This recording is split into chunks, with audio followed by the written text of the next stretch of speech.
Dan ini pula adalah satu perbuatan tidak bertanggungjawab yang mana teka nasib pesawat MH370. Sama ada penumpang masih selamat atau mungkin telah karam di lautan. Itu mungkin idea menarik pelanggan, tetapi ia sebenarnya adalah tidak prihatin yang dilakukan oleh seorang pekerja di sebuah kedai bakeri di Asia Square, Singapura.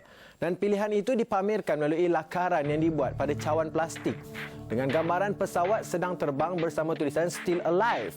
Manakala satu lagi menunjukkan lukisan ekor pesawat yang terjunam menandakan ia sudah terempas.